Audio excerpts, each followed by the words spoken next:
Mother sent to me.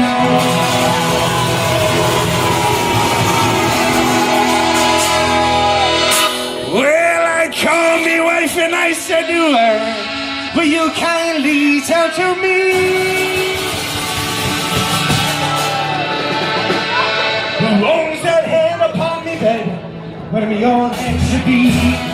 Are you talking about